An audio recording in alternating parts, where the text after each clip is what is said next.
Bienvenidos y bienvenidas. Las primeras medidas de Guillermo Lasso fueron anunciadas ayer y casi todo es eliminar una cosa u otra, cambiar la Constitución y otras de la misma naturaleza. Y también las primeras reflexiones y análisis del resultado electoral del domingo último ya dan cuenta de algunas sorpresas, pero hay algo que no debería sorprender. El triunfo del derechista y ex banquero no da cuenta de una amplia victoria. Por el contrario, la Revolución Ciudadana se consolida como la primera fuerza política de este país y, como ha dicho Andrés Arauz, esta es una nueva etapa política que recién empieza.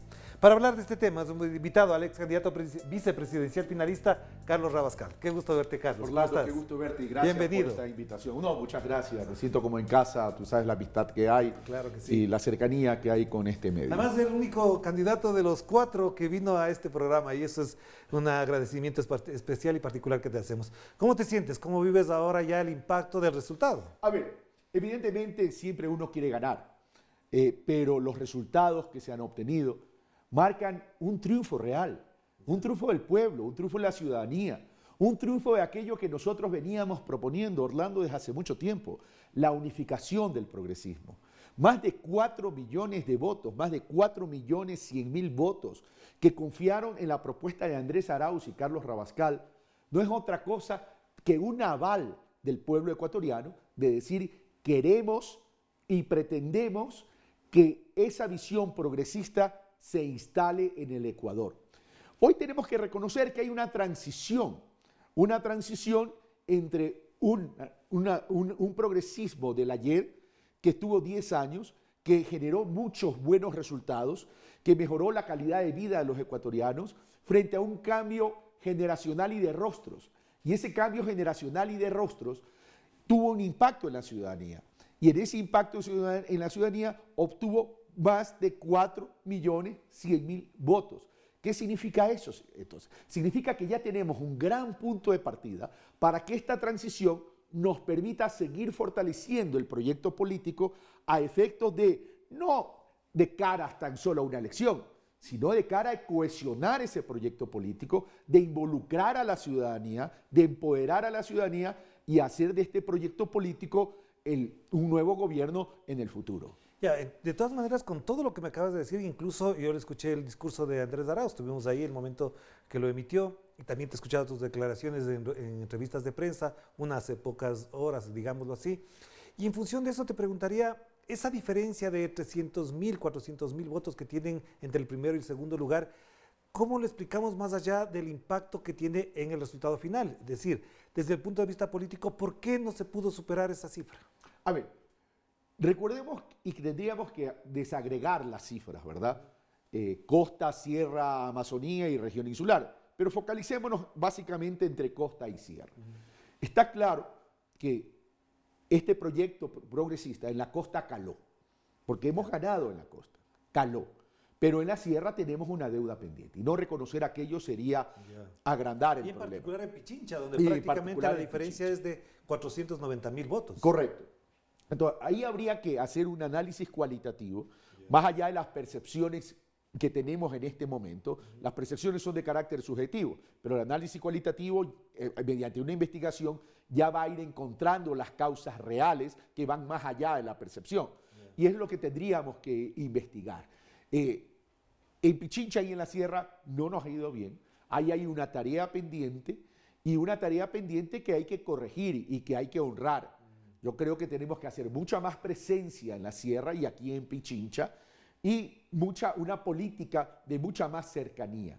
Y eso tenemos que investigar dentro de un análisis cualitativo para encontrar las razones y las causas. Pero también permíteme decirte algo. Es decir, lo que pasa es que toda esta persecución de 4 años, toda esta matriz de opinión de los medios de comunicación más se focalizó en la sierra y sobre todo en la provincia de Pichincha y específicamente en la ciudad capital, en Quito. Claro, pero te pregunto una cosa, porque en algunos análisis, digamos, un poco más sensatos, porque no es con el apasionamiento de un lado o del otro, lo que efectivamente se deduce ya de este momento es que más que un triunfo de Guillermo Lasso es un triunfo del anticorreísmo. Si fuese así, si eso es planteado en esa lógica, ¿qué le pasó al correísmo para que recibiera tanto rechazo? Si es así como te lo planteo. A ver, uno, lo que tú dices coincido contigo. ¿Por qué? Porque si uno analiza la votación de Guillermo Lasso, hay una votación blanda muy alta, no hay una votación dura de él realmente. Basta comparar la primera vuelta y la segunda vuelta. Hay una votación blanda, importante, con lo cual eso no le va a generar tampoco una estabilidad y una gobernabilidad en ese sentido, basado tan solo en la votación. Basado tan solo en la votación.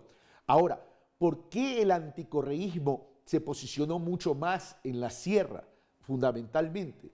Porque históricamente la capital de la República, la provincia de Pichincha y la sierra son más reaccionarias ante esta política anti. Y en ese sentido, a lo mejor, a nosotros nos faltó interpretar. Y creo que cometimos errores. El error es estar muy a la defensiva en vez de tener e implantar aquí en la sierra una política mucho más proactiva y de presencia.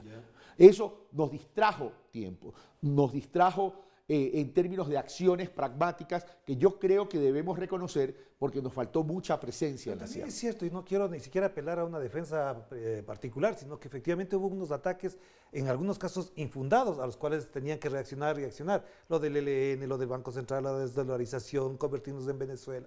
Es decir, un ataque permanente al que tienen que ustedes responder, porque si no, se queda en la gente y el daño hubiese sido peor. A ver, había que responder, pero no quedarnos en la respuesta. El problema es que nos quedamos en la respuesta.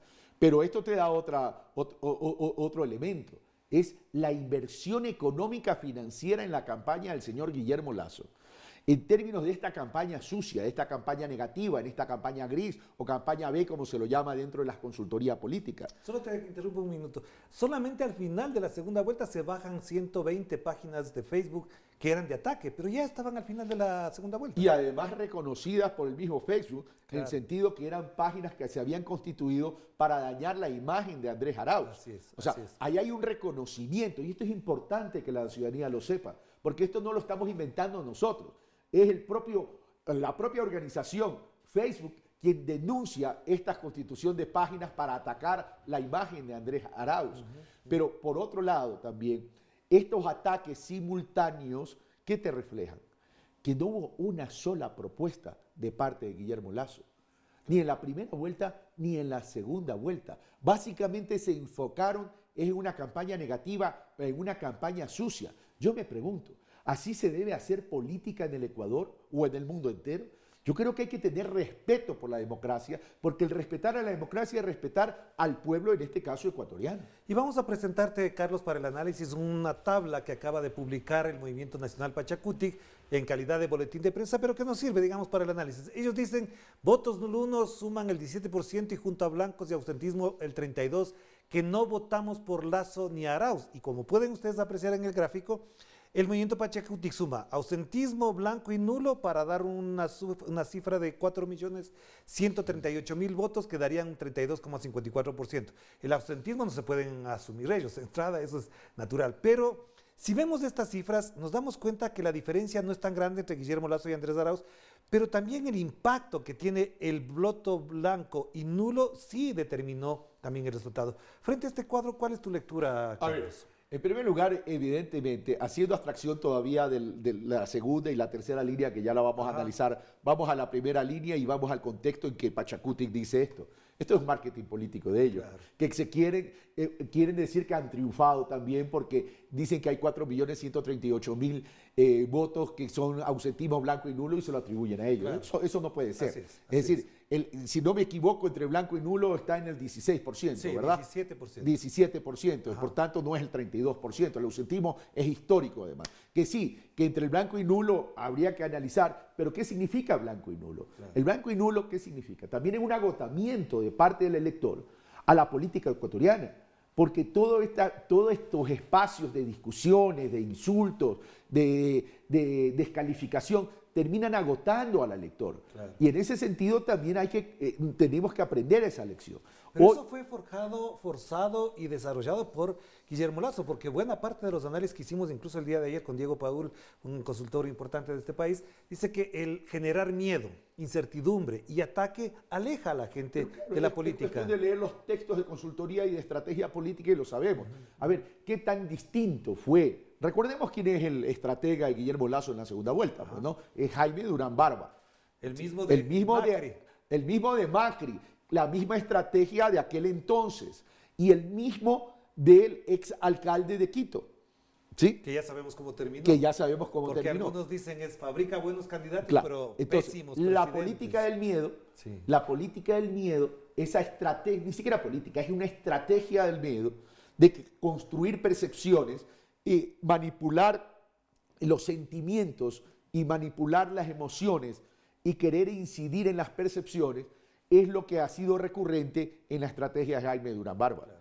Y eso es el impacto que ha tenido. Es Ya, decir, pero ¿tú también crees que es producto de la debilidad del elector en términos de ese agotamiento. Exactamente, Entonces ahí sí. encuentra un nicho donde quieren cosechar. Pero entonces, para terminar esta primera parte de Carlos, este ausentismo, este blanco y nulo, sí afectó a los votantes que pudieron haber Sí, claro. optado por Andrés Arauz. Sí, por supuesto que afectó, por supuesto que afectó. Y esas son las tareas pendientes que tenemos que hacer. Perfecto. Tenemos que recuperar a ese electorado que incluso votó durante los 10 años de Correa, pero que ahora de una u otra manera se siente relegado porque dice es momento de una transición, es momento de cambiar los estilos, etcétera, etcétera. Y eso hay que analizarlo, y eso hay que discutirlo, y eso hay que debatirlo. No hay que ponerse en un no rotundo por no. Simplemente hay que analizarlo porque esa es parte de las lecciones que tenemos que aprender. Las cosas ni se aceptan ni se rechazan per se. Tenemos que analizar para encontrar cuáles son esas causas realmente. Pero aquí lo importante, Orlando y amigos televidentes, es en la segunda y la tercera línea.